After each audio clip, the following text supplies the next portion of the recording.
Hello friends, welcome back to one and only હેત સ્ટડીમાં તમારું સ્વાગત છે.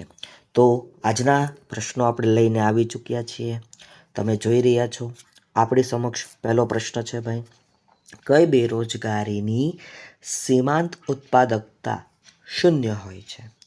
તો તમે બધાએ જાણો છો ભાઈ કે પ્રચ્છન્ન બેરોજગારી હોય, બરાબર, પ્રચ્છન્ન બેરોજગારી હોય અથવા તમે જેને છુપી બેરોજગારી કહો છો, એની શ્રીમાંત ઉત્પાદકતા કેવી હોય ભાઈ? શૂન્ય જોવા મળે છે, બરાબર. કેવી જોવા મળે છે? શૂન્ય જોવા મળે છે. ત્યારબાદનો પ્રશ્ન આપણી સમક્ષ છે, શ્રમના સક્રિય પુરવઠામાં કયા વય જૂથના નો સમાવેશ થાય છે? તો ભાઈ શ્રમનો સક્રિય પુરવઠો એટલે 15 વર્ષથી 64 વર્ષ સુધીના લોકોનો સમાવેશ થાય, પણ કામ કરી શકે તેવા લોકોનો સમાવેશ થાય. એટલે અહીંયા સી ઓપ્શન સાચો જવાબ બને છે. ત્રીજો પ્રશ્ન, અસરકારક માંગના અભાવે કઈ બેકારી સર્જાય? તો ચક્રીય બેકારી સર્જાય ભાઈ. અસરકારક માંગના અભાવે કઈ બેકારી સર્જાતી હોય? ચક્રીય બેકારી સર્જાતી હોય છે, ખાસ યાદ રાખજો. પ્રચ્છન્ન બેરોજગારીની સીમાંત ઉત્પાદકતા ખાલી જગ્યા હોય છે. વારંવાર રિપીટ થાય છે એટલે તમે સમજો કે ભાઈ છુપી બેરોજગારી કે પ્રચ્છન્ન બેરોજગારી કે એની સીમાંત ઉત્પાદકતા કેવી હોય? તો શૂન્ય જોવા મળે છે, બરાબર. A option is a right answer in this question. મિત્રો, વિડીયો ગમે તો એક લાઈક કરો, શેર કરો, કમેન્ટ સેક્શનમાં કમેન્ટ કરો અને આવા વિડીયો જોવા માટે અમારી આ યુટ્યુબ ચેનલને સબસ્ક્રાઈબ કરો ભાઈ. ચાલો, 5મા પ્રશ્ને પહોંચી ગયા. બેરોજગારીના સમસ્યાના અભ્યાસ અર્થે રચાયેલી સમિતિનું નામ. ભાઈ જો બેરોજગારીના અભ્યાસ અર્થે રચાયેલી સમિતિનું નામ પૂછ્યું તો ભગવતી સમિતિ, બરાબર. સાચો જવાબ શું બનશે? ભગવતી સમિતિ. ભારતમાં સૌપ્રથમ વખત વસ્તી ગણતરી કોના દ્વારા કરવામાં આવી? ઓપ્શન ઉપર કામ કરવાનું. જો ઓપ્શન ઉપર કામ કરીએ આપણે, દાદાભાઈ નવરોજી નો આવે, દીનદયાલ ઉપાધ્યાય ન આવે, MS સ્વામિનાથન નો આવે, વધ્યા કોણ? જમશેદજી તાતા, બરાબર. જમશેદજી તાતા દ્વારા ભાઈ સૌપ્રથમ ઝારખંડમાં, બરાબર, ઝારખંડમાં આ કામગીરી કરાવવામાં આવી હતી. તમે જાણો છો જમશેદપુર, બરાબર, જમશેદપુર જે આખું નગર વસાવવામાં આવ્યું એ હતા આપણા આ જમશેદજી તાતા, બરાબર. જમશેદજી તાતા યાદ રાખજો ભાઈ, બરાબર. આ TATA લખાય ને એટલે ટાટા, બરાબર, બે વચી શકાય. LCમાં તાતા હશે આવું આપણે માનીએ, બરાબર. ચાલો આગળ વધીએ. 7મો પ્રશ્ન ભાઈ, 2011થી 2025ના વર્ષ સુધીમાં ભારતની વસ્તી કેટલા કરોડ થવાનો અંદાજ છે? આમ તો એ અંદાજ વટાવી ગયા, પણ કાંઈ વાંધો નહીં. પાઠ્યપુસ્તકમાં 139.98 કરોડ, 139.98 CR, બરાબર, આ પાઠ્યપુસ્તકનો આન્સર છે. એટલે એ જ આપણે અહીંયા સાચો માનવાનો રહેશે. ભારતમાં સૌ પ્રથમ વસ્તી ગણતરી કઈ સાલમાં થઈ? તો આમાં પણ ઓપ્શન ઉપર ચાલવાનું, બરાબર. ઓપ્શન ઉપર ચાલો તો ઈસવીસન 1971 સાચો જવાબ આવે. સૌ પ્રથમ વસ્તી ગણતરી પૂછાય એટલે ઈસવીસન 1871 આવે. સૌ પ્રથમ વ્યવસ્થિત વસ્તી ગણતરી પૂછાય એટલે આમાં 20 વર્ષ એડ કરી દેવાના, બરાબર, 20 વર્ષ એડ કરી દેવાના.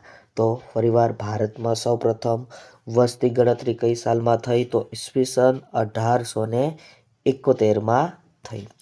ઈસવીસન 1901માં ભારતની કુલ વસ્તી કેટલી હતી? 1901ની વાત કરી તો 1901માં ભારતની વસ્તી 23.8 કરોડ હતી ભાઈ, બરોબર. 23 કેટલા કરોડ? 8 કરોડ હતી. એટલે કે અહીંયા તમારો સાચો જવાબ ડી ઓપ્શન બની રહ્યો છે. D option is a right answer in this question. Next question, 2011માં ભારતની કુલ વસ્તી કેટલી હતી? તો 2011માં ભારતની કુલ વસ્તી 121.02 કરોડ, બરાબર, 121.02 કરોડ, એટલે કે C option is a right answer in this question. Next question, ભારતમાં આયોજનનો આરંભ કઈ સાલમાં થયો? તો ભાઈ ભારતમાં આયોજનનો આરંભ ઈસવીસન 1951માં થયો. ભાઈ ક્યારે થયો? ઈસવીસન 1951માં ભારતમાં આયોજનનો આરંભ થયો. 12મો પ્રશ્ન, વિશ્વમાં સૌથી વધુ વસ્તી ધરાવતો દેશ કયો છે? તો વિશ્વમાં સૌથી વધુ વસ્તી ધરાવતો દેશ પાઠ્યપુસ્તક મુજબ જોઈએ તો આપણે ચીન ચાંગચુંગ એટલે કે ચીન, ચાઇના લખવાનો રહેશે. બરાબર, ભારત ભલે હોય પણ અત્યારે આપણે ચીન, ચાઇના જ લખીશું.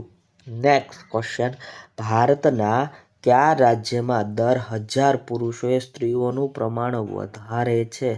તો કેરળ. આમાં સાચો જવાબ શું આવશે ભાઈ? કેરળ અથવા કેરળ, જે તમારે અહીંયા ઓપ્શનમાં આપ્યું હોય, અહીંયા કેરળ આપેલું છે. બરોબર, કેરળનું નામ બદલી ગયું, કેરલમ. બરોબર, કેરલમ થઈ ગયું છે, એ પણ યાદ રાખજો ભાઈ, આવું પૂછી નાખે.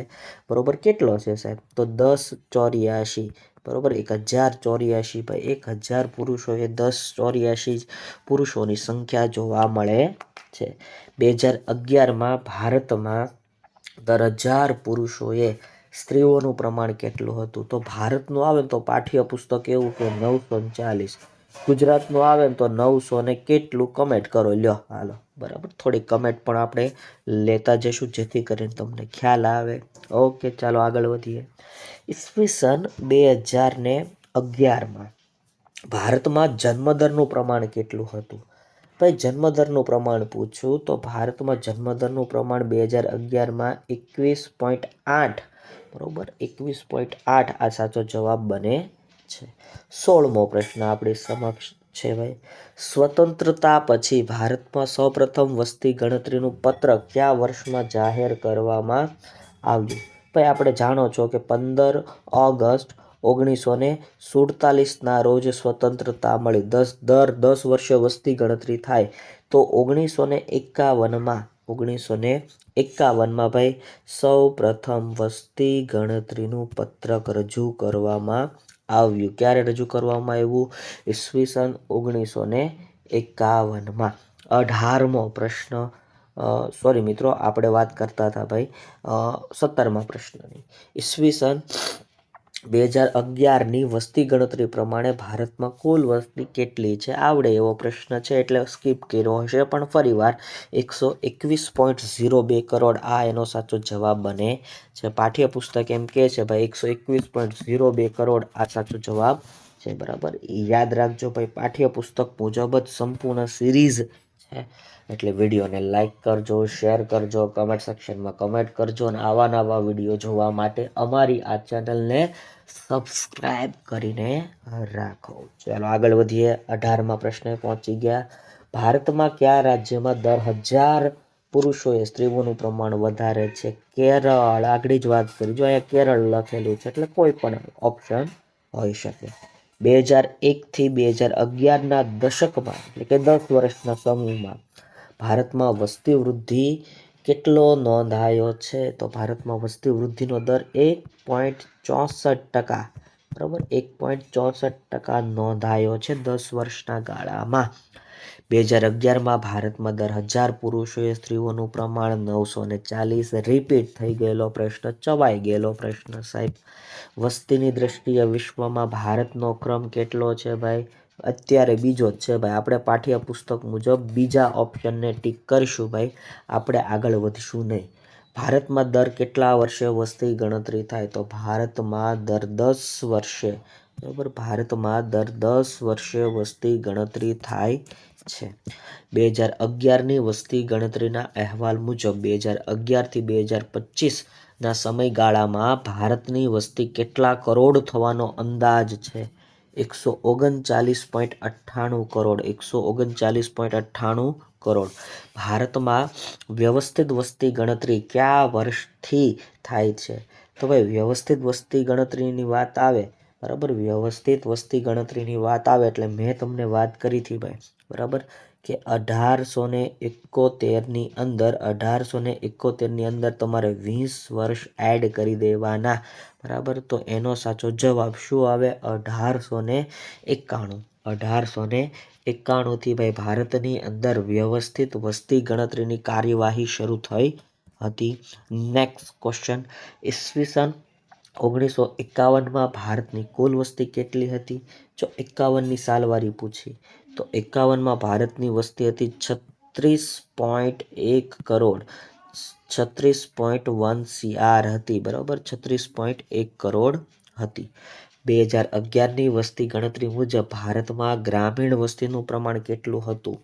તો 2011ની વસ્તી ગણતરી મુજબ પૂછ્યું છે આપણને, ગ્રામીણ વસ્તી પૂછી છે અને એની ટકાવારી પૂછી તો 68%, 68% ભાઈ, 68% હતી, ખાસ યાદ રાખજો.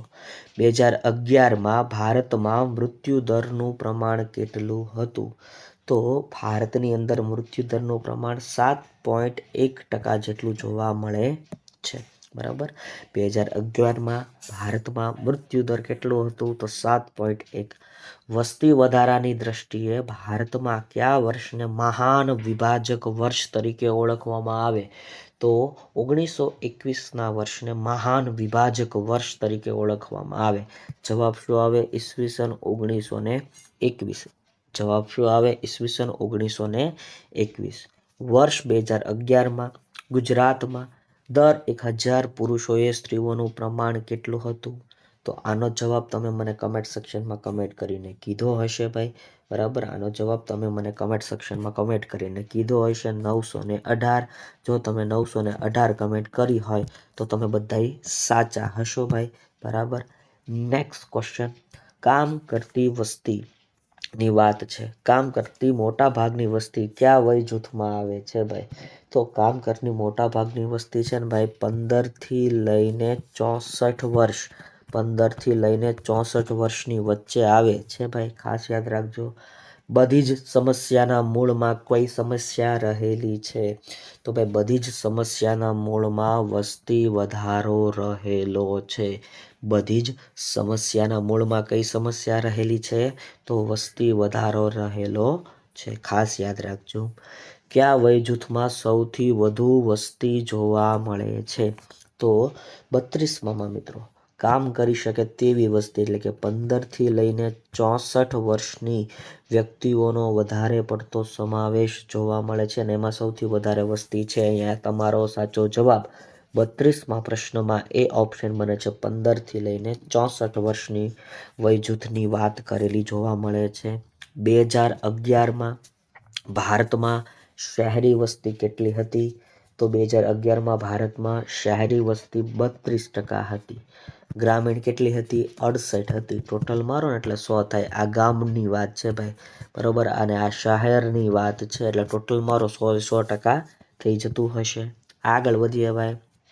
હાલમાં વિશ્વની વસ્તી કેટલા અબજને પાર થઈ ગઈ છે? તો હાલમાં વિશ્વની વસ્તી 7 અબજને પાર છે. 35મો પ્રશ્ન, હાલમાં ભારતની વસ્તી કયા આંકડા સુધી પહોંચી છે? તો હાલમાં ભારતની વસ્તી તમે જાણો છો ભાઈ, બરાબર, ભારતની વસ્તી 1.25 અબજને પાર થઈ ગઈ. આ પાઠ્યપુસ્તકની વાત છે ભાઈ, બરાબર, 1.25 અબજને પાર થઈ આવું પાઠ્યપુસ્તકમાં એક વિધાન લખ્યું છે. ત્યાંથી આ બેઠે બેઠો પ્રશ્ન ઉઠાવી લેવામાં આવ્યો છે ભાઈ. વિડીયો ગમતો હોય તો એક લાઈક કરો, શેર કરો, કમેન્ટ સેક્શનમાં કમેન્ટ કરો અને કાંઈ પણ મુશ્કેલી હોય, બરાબર, તો આપણી ટેલિગ્રામ ચેનલ છે એમાં તમે જોઈન થઈને PDF લઈ શકો છો. PDF આવતા 2-1 દિવસ થાય, બરાબર. આ નંબર ઉપર તમે વોટ્સઅપ કરી શકો છો અને બાજુમાં તમને ક્યાંય પણ સ્ક્રીન ઉપર, બરાબર, સ્ક્રીન ઉપર ક્યાંય પણ QR કોડ બતાતો હશે તો આપણે આ QR કોડમાં તમારાથી જે પણ મદદ થાય એ કરશું, કેમ કે આ QR કોડની અંદર જે પણ રકમ આવે એ ટ્રસ્ટના ખાતામાં સીધી જ જશે ભાઈ, બરાબર. તમે ખુદ ચેક કરી શકશો, ટ્રસ્ટના ખાતામાં જશે ભાઈ. આપણે કાંઈ લેના દેના નથી, 1 રૂપિયો પણ આપણે લેવા નથી, પણ ટ્રસ્ટના ખાનામાં તમને જોવા મળશે. એટલે બાજુમાં તમને જ્યાં પણ QR કોડ બતાવી ત્યાં તમે તમારી રીતના જે પણ બની શકે તે મદદ કરી શકો છો આ ટ્રસ્ટને ચલાવવા માટે. ચાલો આગળ વધીએ ભાઈ, બરાબર. કર ભલા તો હો ભલાની જેવું છે ભાઈ, બાકી આપણે રૂપિયો જોતો નથી. ચલો, આર્થિક વિકાસ માટે કયું સાધન મહત્વનું છે? તો આર્થિક વિકાસ માટે ભાઈ કુદરતી સાધન મહત્વનું છે. આર્થિક વિકાસ માટે કયું સાધન મહત્વનું છે? તો આર્થિક વિકાસ માટે કુદરતી સાધન મહત્વનું છે. કુદરતી સાધનો અતિ મહત્વના છે. 1911ની વાત છે, 1911થી 2011ના 100 વર્ષના ગાળામાં વસ્તી ખાલી જગ્યા ગણી હતી. તો વસ્તી છે ને ભાઈ 5 ગણી હતી. કેટલી હતી ભાઈ? 5 ગણી જોવા મળતી હતી. વર્ષ 2011માં ભારતમાં કુલ વસ્તીમાં પુરુષોની વસ્તી કેટલા ટકા હતી? પુરુષોને પૂછ્યા ભાઈ, તો પુરુષો હતા 51.54, બરાબર. પુરુષો કેટલા હતા? 51.54% હતા. વર્ષ 2011માં બાળ મૃત્યુ દર પૂછ્યો ભાઈ, તો બાળ મૃત્યુ દરમાં ઘટાડો થયો હતો, બરાબર. 41.40 બાળકોની વાત અહીંયા જોવા મળતી હતી ભાઈ, બરાબર. આ પાઠ્યપુસ્તકના સંપૂર્ણ આંકડા છે, આમાં કોઈ પણ બીજા આંકડા છે નહીં. ભારતમાં કઈ વય જૂથની મહિલા બાળકને જન્મ આપે છે? તો તમે જાણો છો કે ભાઈ ભારતની અંદર તમે જાણો છો એ પ્રમાણે ભાઈ 15થી લઈને 49 વર્ષની વય જૂથની મહિલાઓ બાળકોને જન્મ આપી શકે છે, બરાબર. 2011માં સરેરાશ જીવિત બાળકોની સંખ્યા કેટલી હતી? તો 2011માં ભાઈ જે સરેરાશ જીવિત બાળકોની સંખ્યા છે એ 3 થઈ ગઈ હતી. કેટલી થઈ હતી? તો 3 થઈ ગઈ હતી. વસ્તી નીતિ 2000માં કઈ બાબતને વધુ મહત્વ આપવામાં આવે છે? તો મહિલા વિકાસ ઉપર, વુમન એમ્પાવરમેન્ટ, બરાબર. મહિલા વિકાસ ઉપર વધારે ભાર આપવામાં આવ્યો 2000ની વસ્તી નીતિમાં. વસ્તી નીતિ મુજબ મહિલાઓને લગ્ન વય કેટલા વર્ષ સૂચવાય છે? તો પાઠ્યપુસ્તક મુજબ ભાઈ મહિલાઓની લગ્ન વર્ષ 20 વર્ષ સૂચવવામાં આવી. અત્યારે ચેન્જીસ થઈ ગયો છે, પણ છતાંય આપણે જૂનું યાદ રાખશું. વિજ્ઞાન અને ટેકનોલોજી દ્વારા શાના ઉપર અંકુશ આવ્યો છે? તો વિજ્ઞાન અને ટેકનોલોજી દ્વારા ભાઈ દુષ્કાળો ઉપર અંકુશ આવ્યો છે. દુષ્કાળ ઉપર અંકુશ ના હોય, પણ દુષ્કાળ આવવાની આગાહી કરી શકાય, અથવા જ્યાં છત હોય ત્યાંથી અછતવાળા વિસ્તારોમાં વધુ વસ્તુઓને પહોંચાડી શકાય એટલા માટે, બરાબર. 2થી વધુ બાળકો ધરાવનાર દંપતી કઈ ચૂંટણી લડી શકતા નથી? તો એ સ્થાનિક સ્વરાજની ચૂંટણી લડી શકતા નથી. સ્થાનિક સ્વરાજની ચૂંટણીમાં શું આવે? તો નગરપાલિકા, મહાનગરપાલિકા, બરાબર. ગ્રામ પંચાયત, તાલુકા પંચાયત અને જિલ્લા પંચાયત, આ બધું સ્થાનિક સ્વરાજની ચૂંટણી કહેવાય. આગળ વધીએ. કેરળમાં દર 1000 પુરુષોએ સ્ત્રીઓનું પ્રમાણ, આપણે ચર્ચા થઈ ગઈ, 1084. ભારતમાં નવી વસ્તી નીતિ 2000 માટેની સમિતિની રચના કોના વડપણ નીચે થઈ? તો MS Swaminathan. C option is the right answer, MS Swaminathan. 1951માં ભારતમાં કેટલી વસ્તી હતી? 1951ની વાત છે. ભારતમાં કેટલી વસ્તી હતી 1951ની વાત છે ભાઈ? તો આમાં મિત્રો હતી 36.1 કરોડ, બરાબર. 36.1 કરોડ. ભારતમાં સૌપ્રથમ વસ્તી ગણતરી કઈ સાલમાં થઈ? તો 1871. સાચો જવાબ બને છે 1871. વિશ્વમાં સૌથી વધુ વસ્તી ધરાવતા દેશોમાં ભારતનો ક્રમ બીજો જ છે ભાઈ. ભારતનો ક્રમ કેટલામો છે? બીજો જ જોવા મળે છે. વિડીયો ગમે તો લાઈક કરો, શેર કરો, કમેન્ટ સેક્શનમાં કમેન્ટ કરો.